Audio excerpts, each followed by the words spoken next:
Walter Martin. Hello, and thanks for joining us in our study of the Kingdom of the Cults today. We're going to be looking at the International Society for Krishna Consciousness, better known as the Hare Krishna movement. Probably when I say the name Hare Krishna, the first thing you think of are people with shaven heads dancing around frantically in an airport or some other public place chanting and singing loudly, such as we see here. While this may be the public perception of Krishnas, I must tell you that there is much more to this Hindu cult than first meets the eye. On today's program, we'll be traveling to the Temple of Gold near Wheeling, West Virginia, where we'll be speaking with one of the key Krishna officials in the entire world. We'll also be getting some input from some public officials in the Marshall County area where the Temple of Gold is located who don't particularly like the way the Krishnas conduct their business. Also, Dr. Gordon Lewis, professor at the Denver Conservative Baptist Theological Seminary, will be offering some insight into the background of the theology of the Krishna movement. I'm sure that you will find this program provocative and informative. And now, to begin with, we must understand that to more fully grasp the history and impact of the Krishna movement, both in the United States and abroad, it's necessary to understand a little bit about Hinduism, because today's Krishna movement is an outgrowth of the early attempts to make philosophical Hinduism appealing to the masses. Throughout its entire history, Hinduism has been a constantly changing and splintering religion. Two of the most important sects are the Shivites and the Vishnites. The former worship Shiva as the highest god, while the latter reserve this place for the god Vishnu and his many incarnations. Most Vishnites think of Krishna as one of the incarnations of Vishnu, but several centuries ago, a further splintering was caused when some Vishnites decided that Krishna was the supreme god and that Vishnu was actually an incarnation of Krishna. The man primarily responsible for this new view was Chaitanya Mahaprabhu, who lived from 1486 through 1534. He was the key figure in the revival of devotional Hindu religion, which took place in Bengal, India. Taking his inspiration from the Bhagavad Gita, the most popular of the Hindu scriptures, Chaitanya emphasized liberation through devotional love and service to Krishna as the ultimate and personal God. This is known as Bhakti Yoga. Chaitanya introduced a devotional method called Sankirtana, which involves chanting aloud as well as ecstatic dancing. One of its special attractions is the emphasis on personal and active worship. This practice is continued today among devotees of Krishna, as we saw briefly at the beginning of this program. In order to make Krishnaism pleasing to the masses, it's presented as a personal way to know God and promotes worship and interaction of life with him. This is completely opposite of philosophical Hinduism, which teaches that God is impersonal and unknowable. The Krishna system teaches and believes that every individual must go through a series of successive lives or incarnations to rid himself of the debt of his actions, or karma. All Krishnas are vegetarians and advocate a very strict lifestyle. In 1965, Krishnaism came to America by means of A.C. Bhaktivedanta Swami Prabhupada, an aged Indian exponent of the worship of Krishna. He was a successful businessman in Bengal before coming to America as a Krishna missionary. Prabhupada, whose name translated means, "at whose feet masters sit," migrated to America at the age of 58, leaving his wife and children behind in India. He founded the Krishna organization in America called the International Society for Krishna Consciousness, or ISKCON, and remained as its leader until his death in 1977. Amazingly, the Hare Krishna movement took hold in Greenwich Village, New York, in the late 1960s, and has achieved a real stronghold with many of the youth of America. This is amazing because of the strict, rigid lifestyle demanded of followers of Krishna. During the revolutionary days of the 1960s, this imported guru seemed right at home in Greenwich Village. His teachings really took hold when ex-Beatle George Harrison composed a song praising the virtues of Krishna. The song, entitled My Sweet Lord, became popular worldwide and catapulted Prabhupada to great fame and recognition. Incidentally, Harrison made sure that his spiritual mentor received the proceeds from his famous song. ISKCON presently has approximately 10,000 members in the United States, which we can track, and is considered to be a very wealthy, if not politically influential cult. Recent studies have indicated that 30% of the devotees of this cult have spent at least a year in college, and 70% formally attended church occasionally. Krishnas advocate chanting the name of Krishna and his incarnations. The Hare Krishna mantra goes like this: Hare Krishna, Krishna Krishna, Hare Hare, Hare Rama, Rama Rama, Hare Hare Krishna, Hare Ramo. The literal translation of this utterance: beloved Krishna, Krishna Krishna, Lord, Lord, beloved Rama, Rama Rama, Lord, Lord.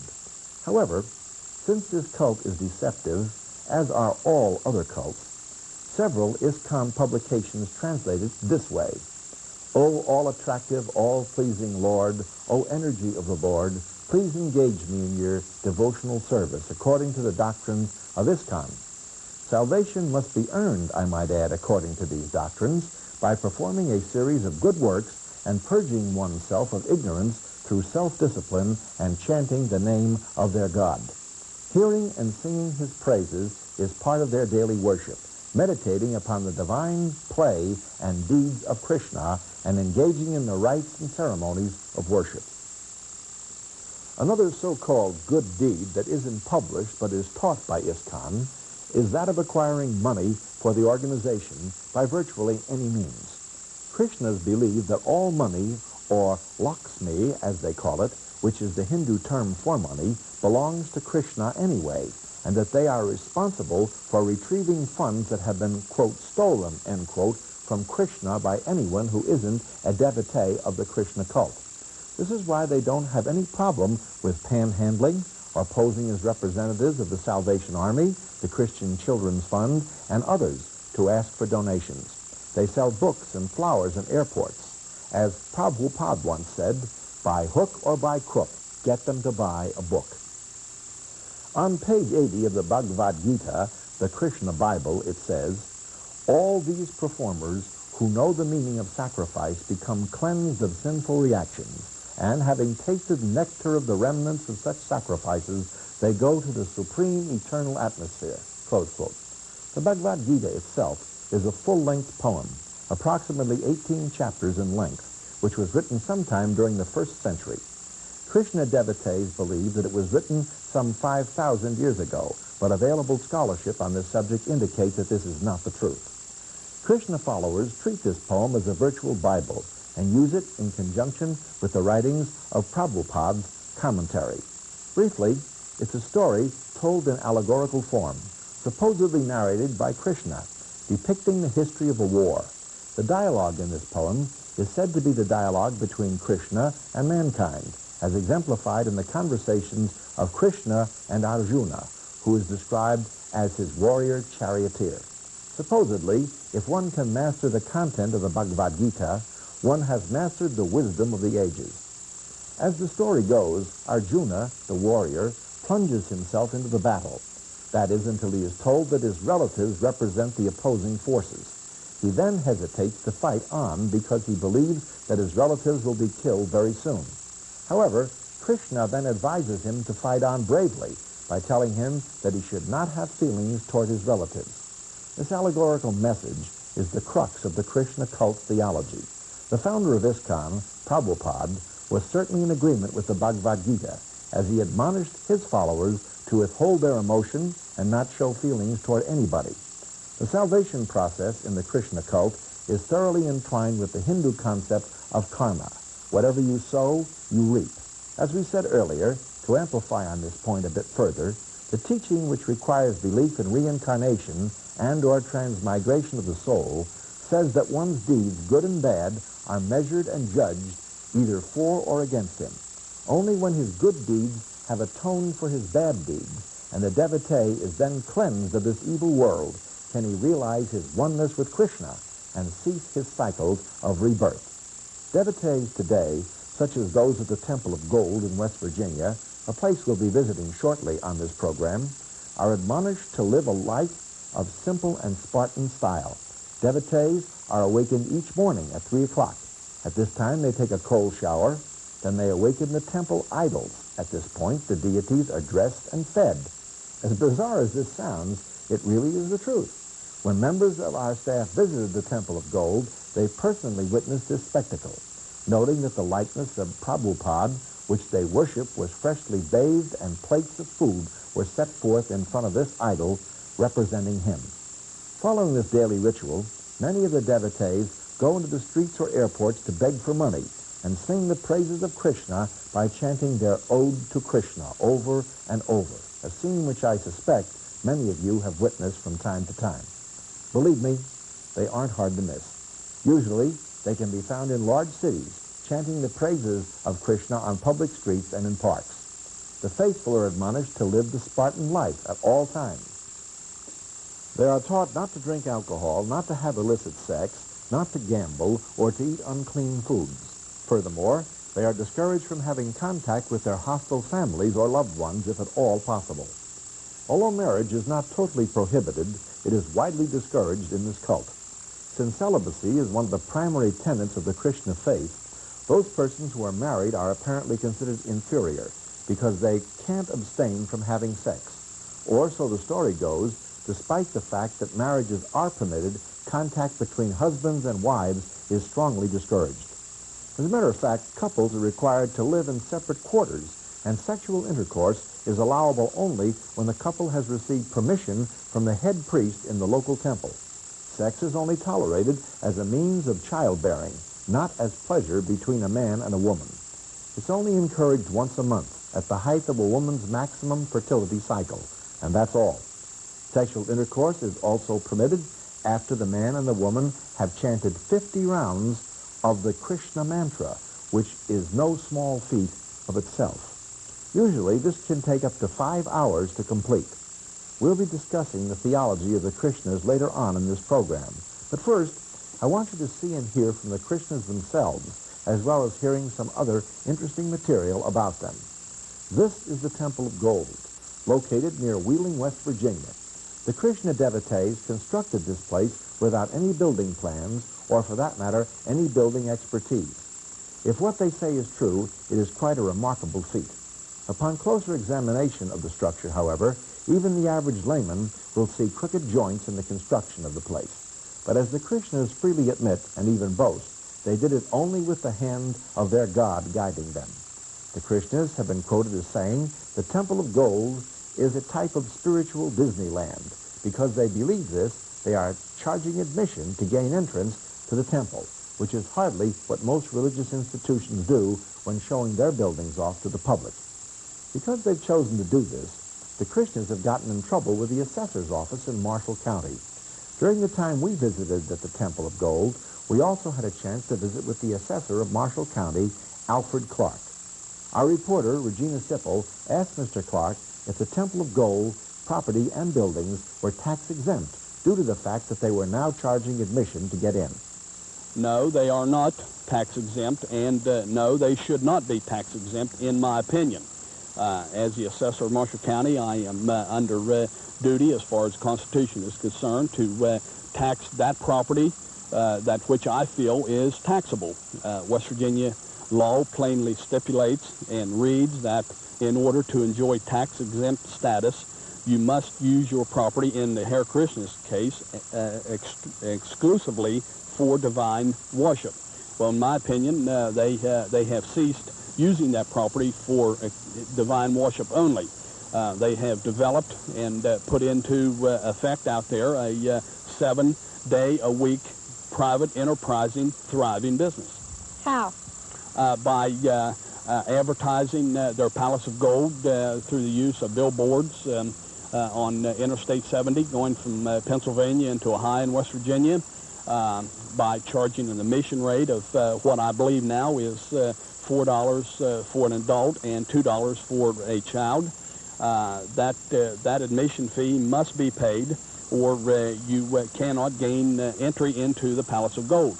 I have on record in my office sworn affidavits from local taxpayers in Marshall County that have attempted to go through the Palace of Gold without paying the fee. They were refused entry and would not and did not get into the Palace of Gold. I have had confrontations with them since I placed their properties on the tax books. One incident I recall is our attempting to appraise the new palace that they've recently constructed out there. We met with considerable resistance from the president of the Hare Krishna colony, to the point to where between one of my deputy assessors and the president of the organization became involved in an outrageous verbal battle, and got to the point to where I felt that perhaps it could develop into a physical state of being, and at that time I stepped in between the two men, separated them, and called the appraisal off immediately. I took my deputy assessors and left the premises. We did return some days later with an escort from the Marshall County Sheriff's Department to assure us that we could go out and perform our duties that we have to do. Did they apply for and get building permits for all of these buildings? No, they have not. That is also one of the major issues that we intend to use in our defense in circuit court and the Supreme Court if it goes that far. West Virginia law requires that any one taxpayer that is attempting to build a structure in Marshall County in excess of $1,000 must apply to, in this case, my office, the local assessor's office, for a permit, and at that time informing the assessor and his staff as to their intentions of the type of structure and the total cost of the structure to be built in the county. That was the Marshall County Assessor, Alfred Clark, commenting on the property tax status of the Temple of Gold, which is located in his county.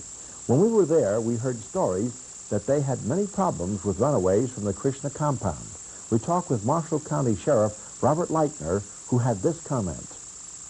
Well,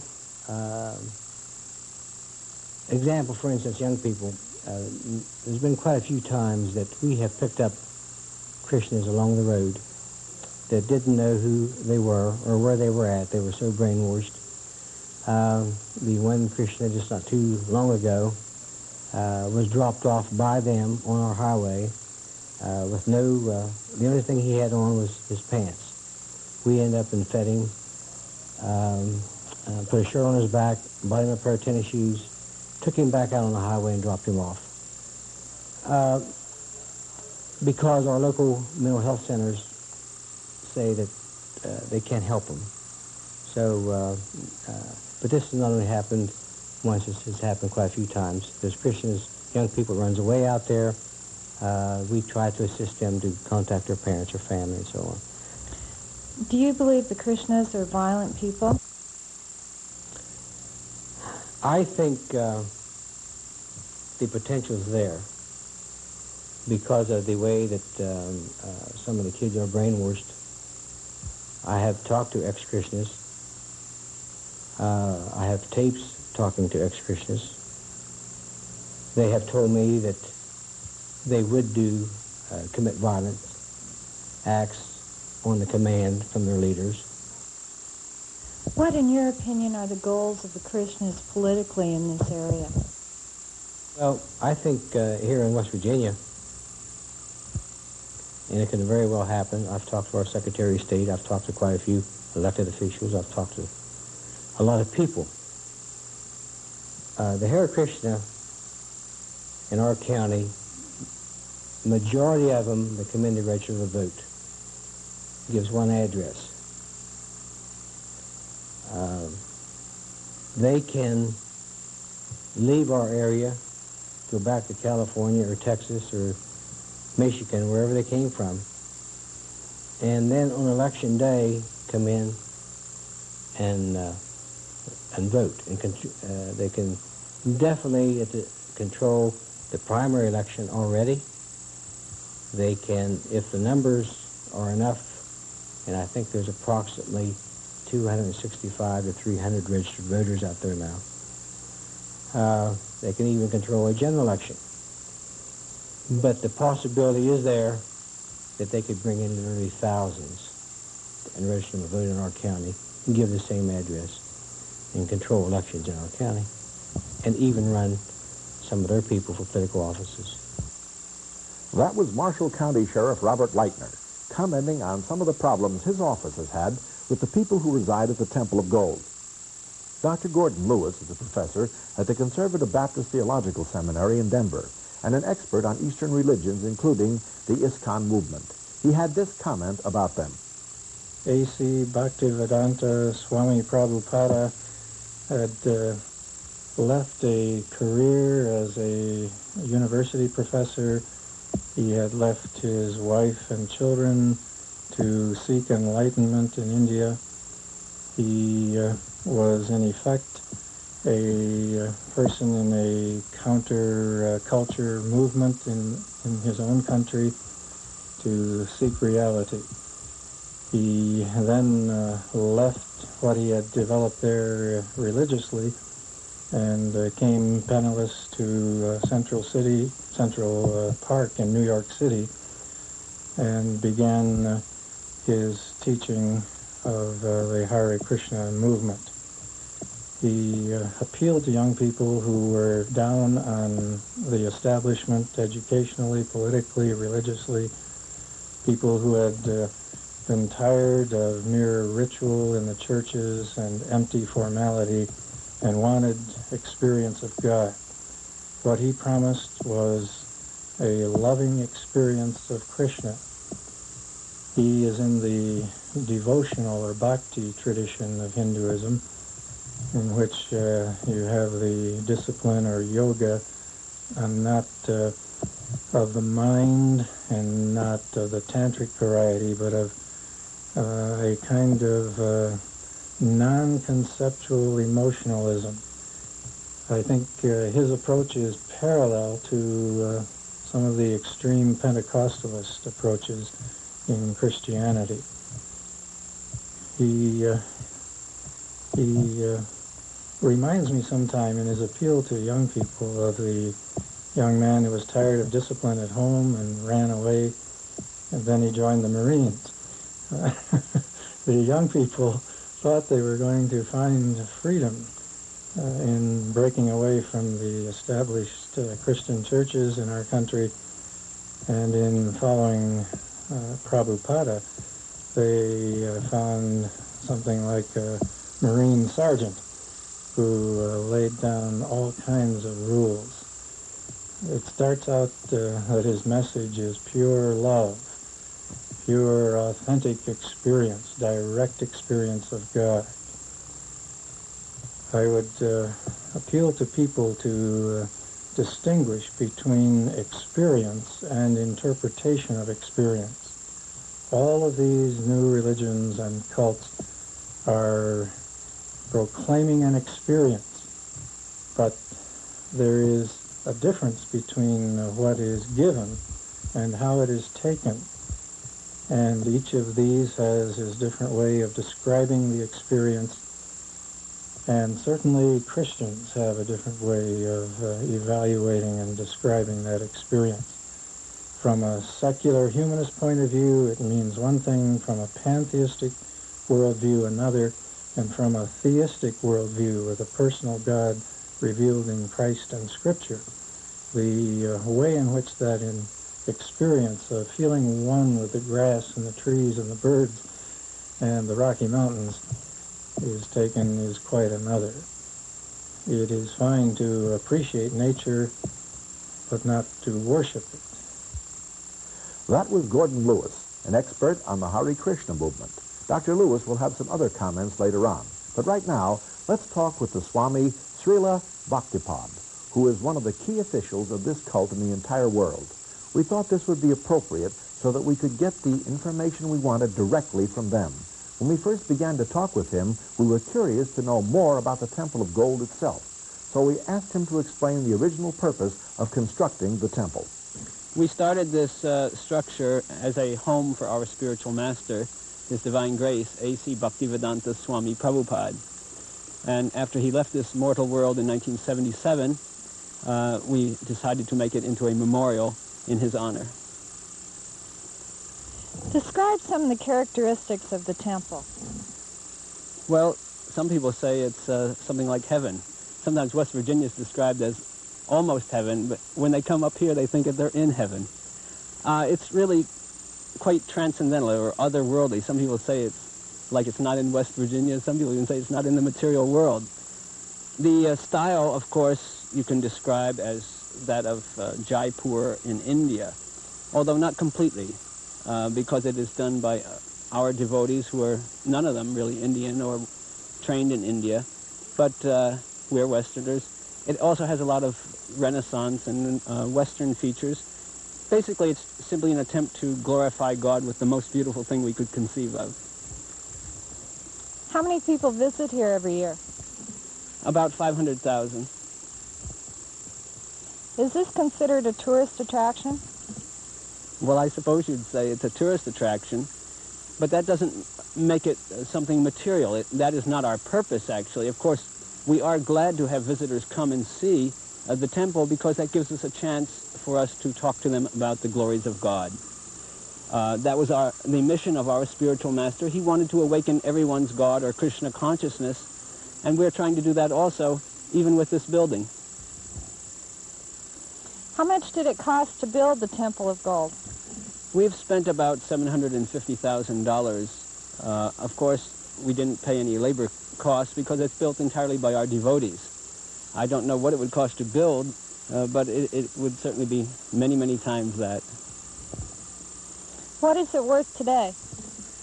I don't think you could put a price on it. As I say, I don't think people could duplicate it, so therefore it really doesn't have a price. You can't evaluate it that way. Who built the palace? It was built by the devotees right here. Most of them never had any training at all in building of any kind. When we started, we didn't even know how to lay cement blocks, and we bought a book in town for $5, How to Lay Cement Blocks. How many building permits did you need to build it? None. West Virginia is fortunate in that regard. Do you intend to build any more temples at this location? Oh, yes.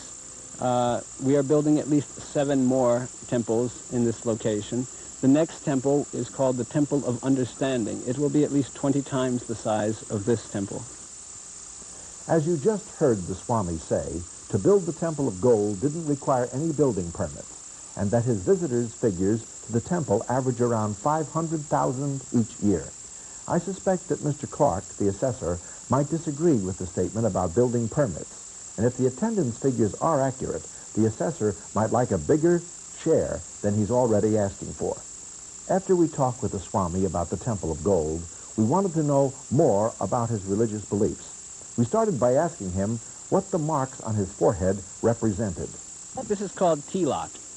It's made with clay and put on with the finger, and it designates one's body as a temple of God.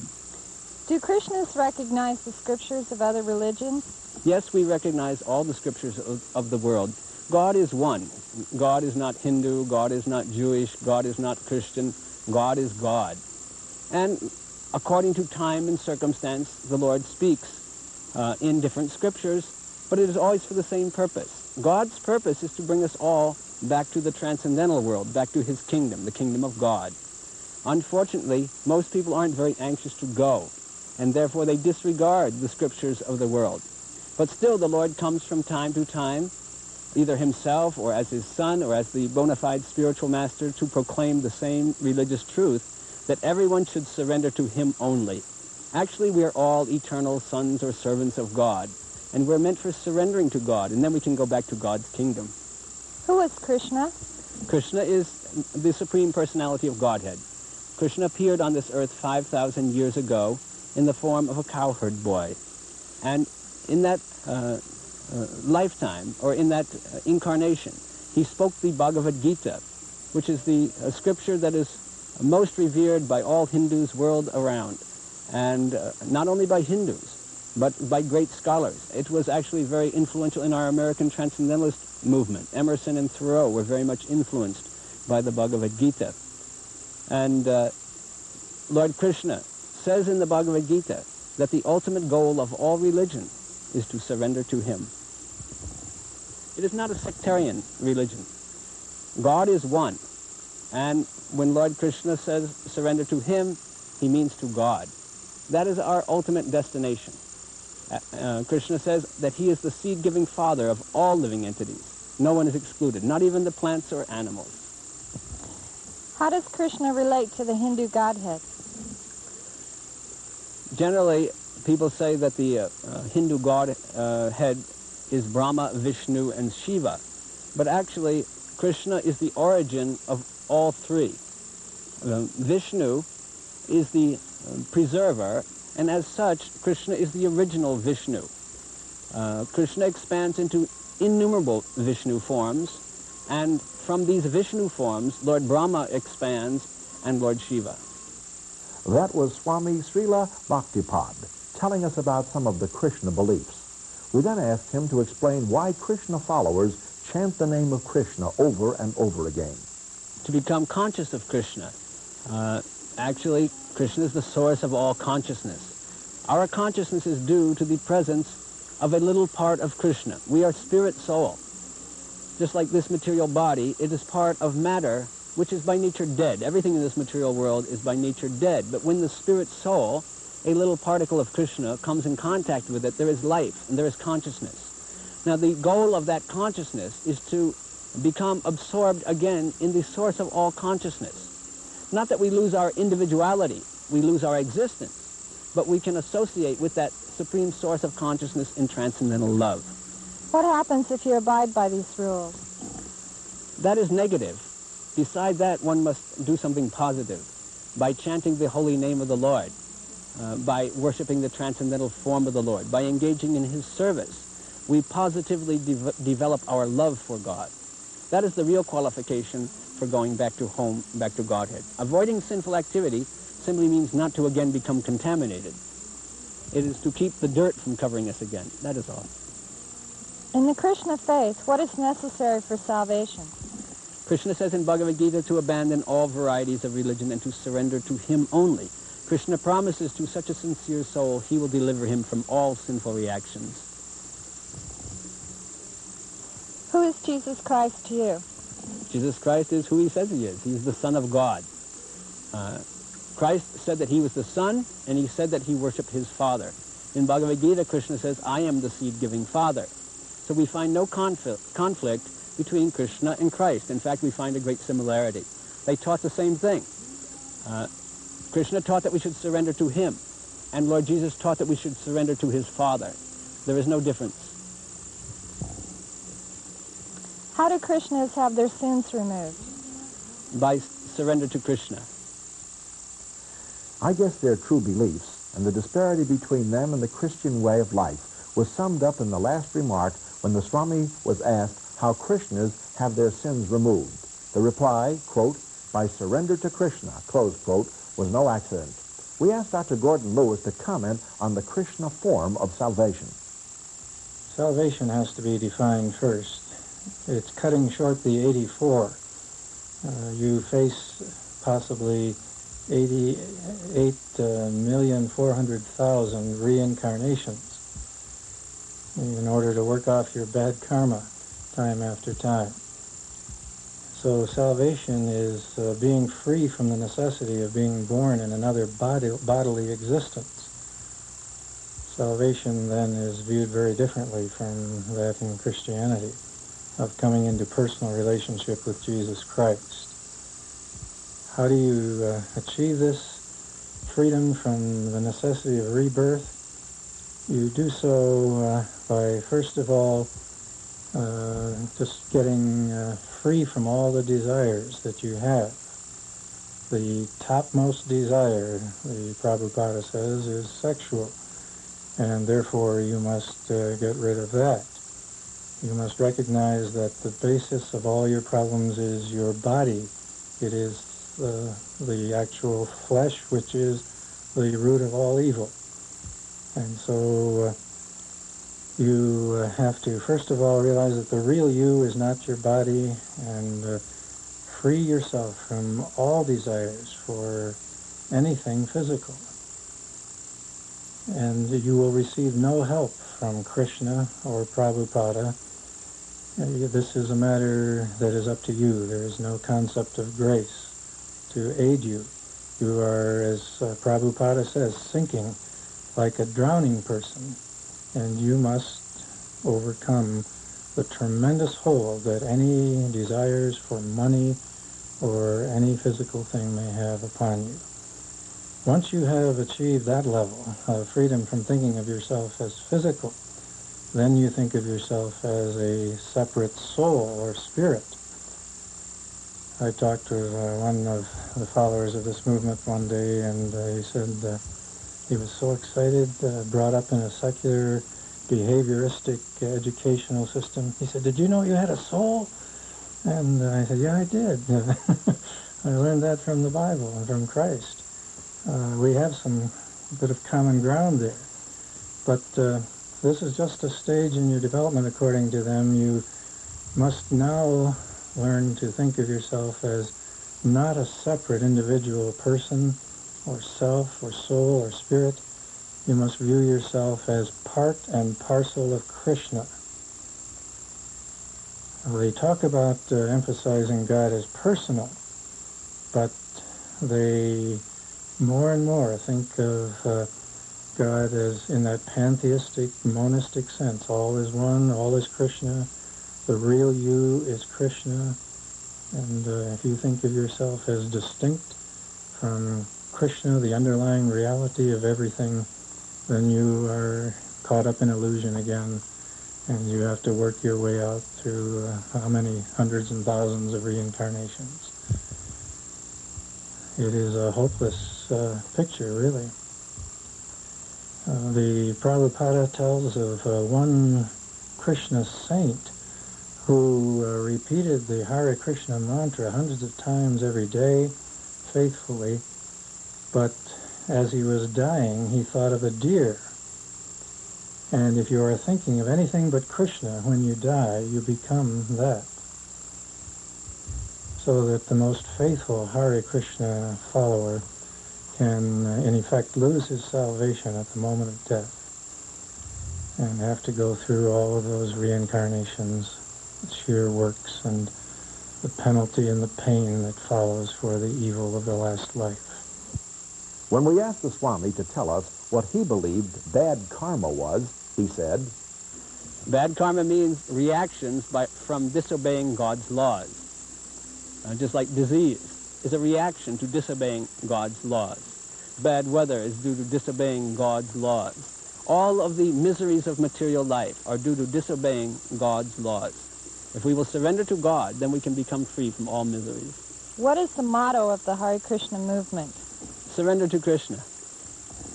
Chant Hare Krishna and be happy. Why did Prabhupada say, by hook or by crook, get them to buy a book? Because these books are the greatest benefit to mankind.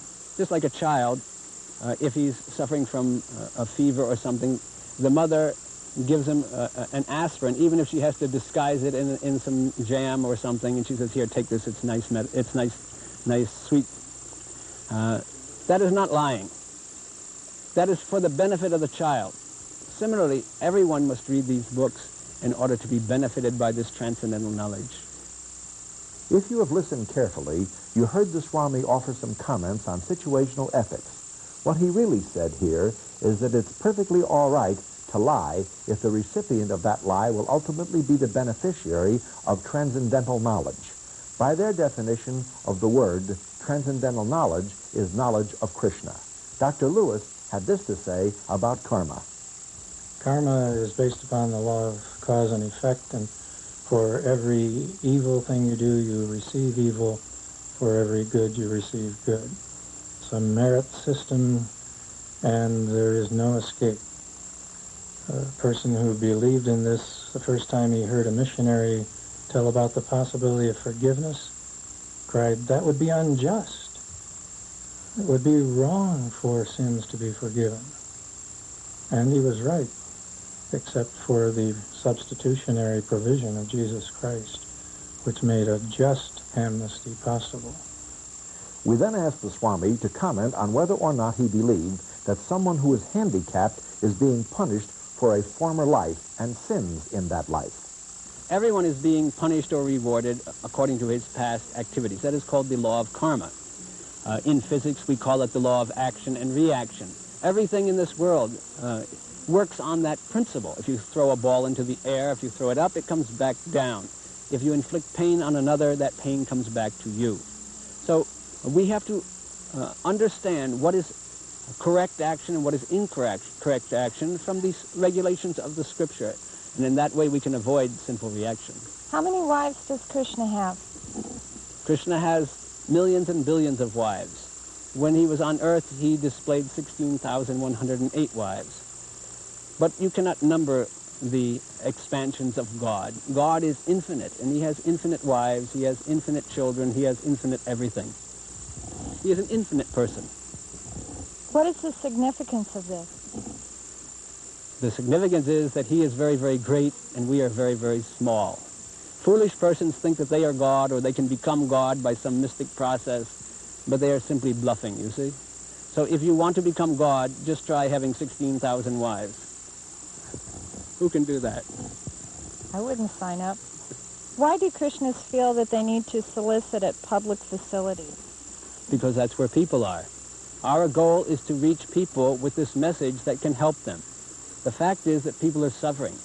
They have a great disease, and that disease is causing repetition of birth and death.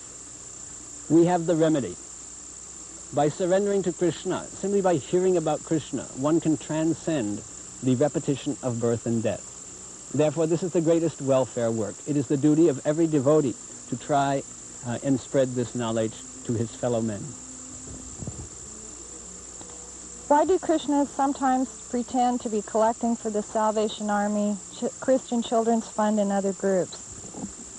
I don't know that what about these tactics. We are devotees of Krishna.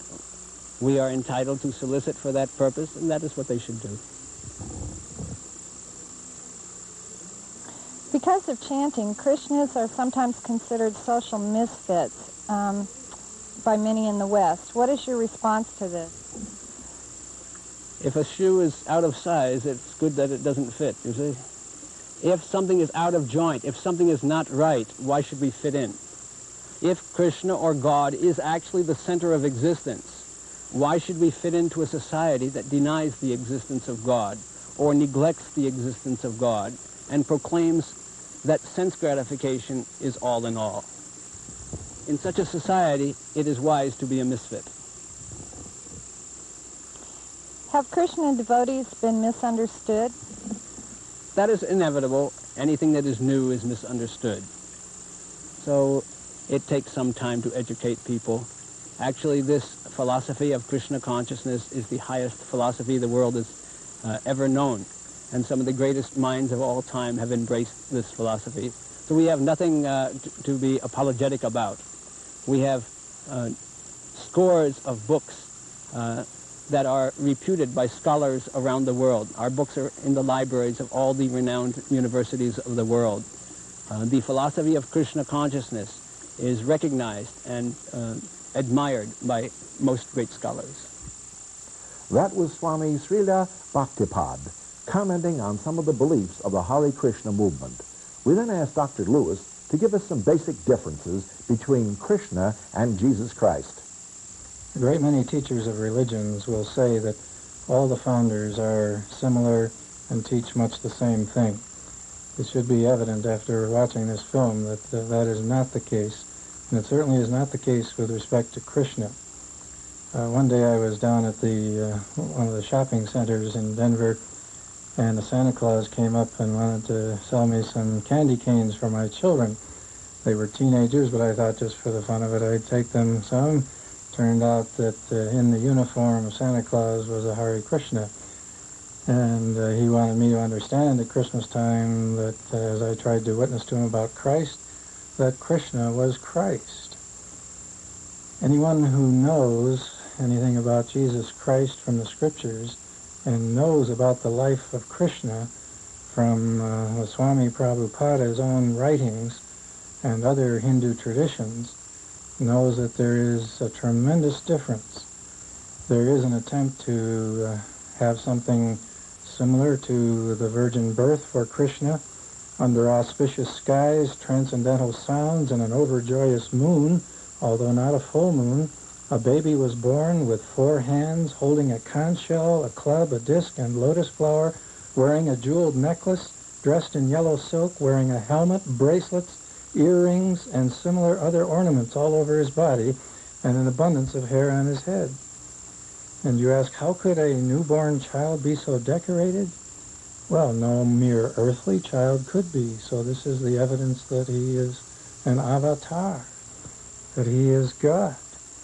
But he was not truly human, for he was told to conceal himself, and he was not literally in a body, in spite of this remarkable birth, because to be in a body is to contact evil.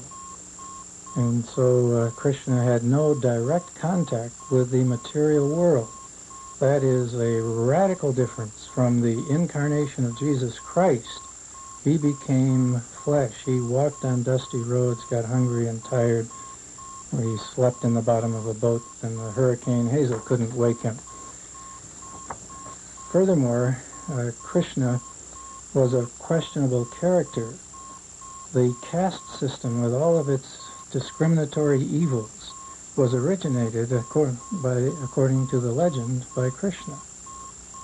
And there is racial discrimination involved. The darkest-skinned people are in the lowest outcasts, and the lighter people are in the upper castes. He discriminated against women. Why it is that women these days, reacting to the established culture, which I would not defend in many respects, but why they would turn to Hare Krishna, I cannot understand. I quote from Prabhupada that women generally are not very intelligent and therefore not very trustworthy. Sorry about that.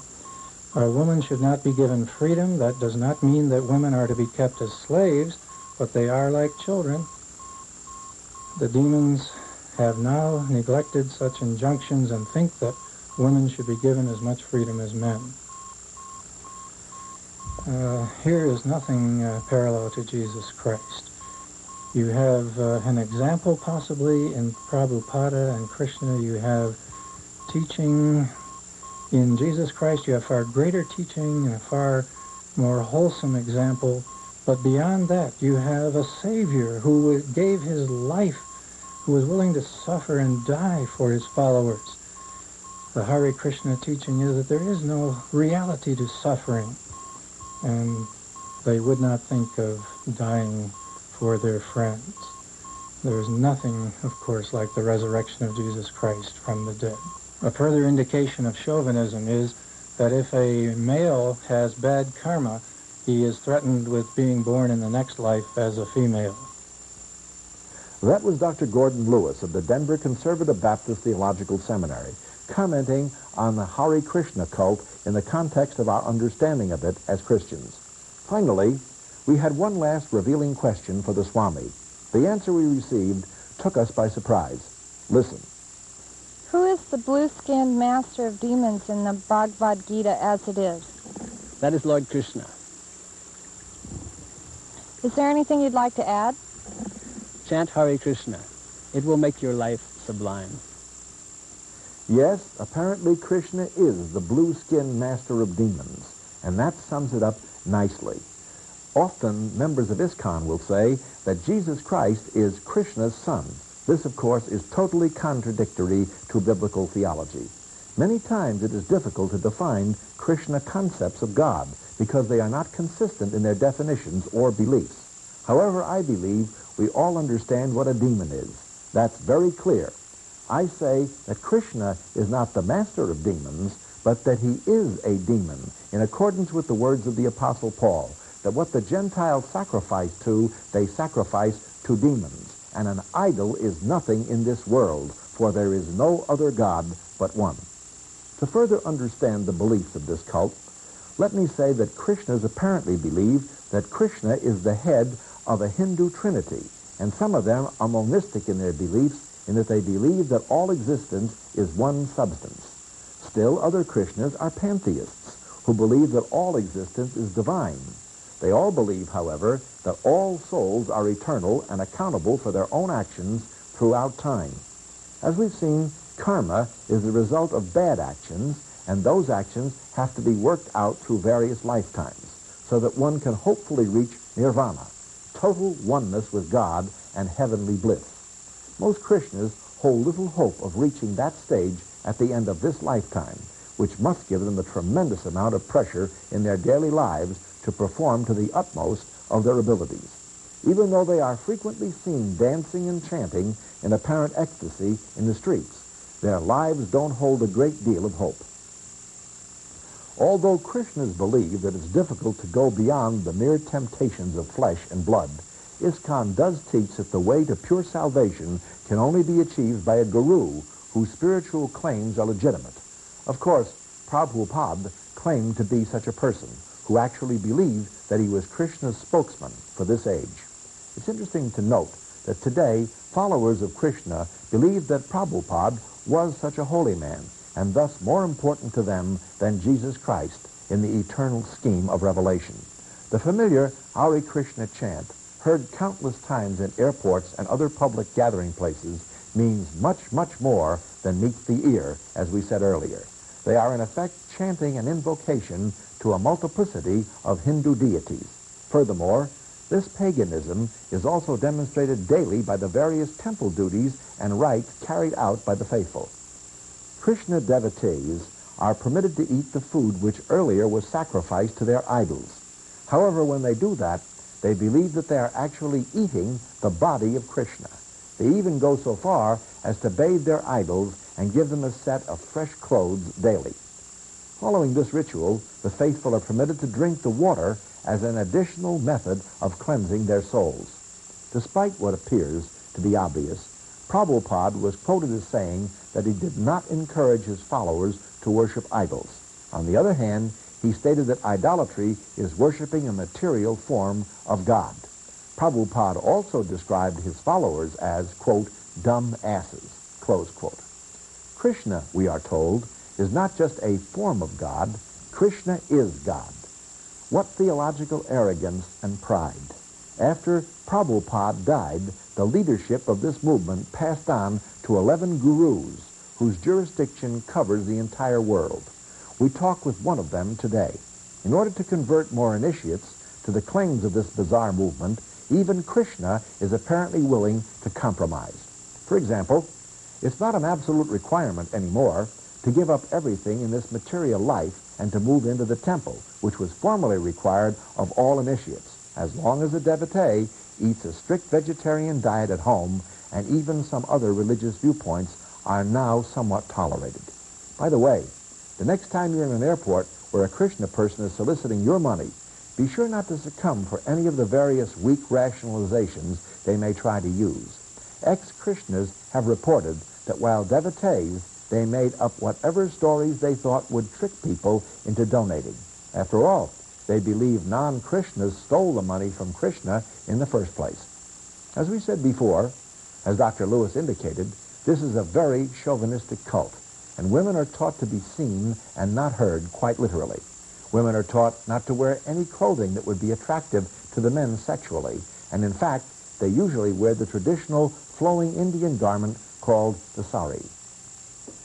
Krishna devotees are taught that the body is really the enemy of the spirit, and it can get in the way of having the necessary intimacy with Krishna. This is reminiscent of the early Gnostic teachings in the Christian church, which followed exactly the same philosophy.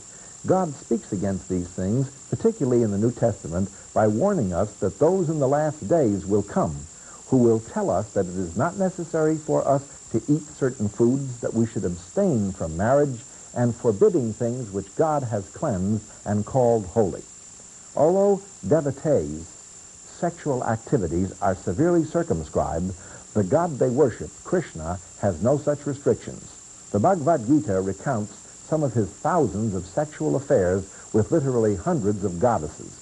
Evidently, Krishna himself is much more sexually liberated than his followers. Sheriff Leitner only touched on some of the problems law enforcement agencies have had with the followers of ISKCON. Recently, some very serious charges have been made against individual Krishnas who have been accused of drug smuggling, firearm hoarding, murder, and theft. While the movement itself cannot be condemned for the actions of a few, it is incongruous that such actions would result from a truly ethical belief system. I sincerely hope that these interviews, including some very meaningful spiritual comments by Dr. Lewis, have been of help to you, and that you have been able to separate some of the differences between the perception and reality of the Hare Krishna movement. Thank you for watching today. May the Lord richly bless you as you continue in this work. And the end times problem. Now, here's your host,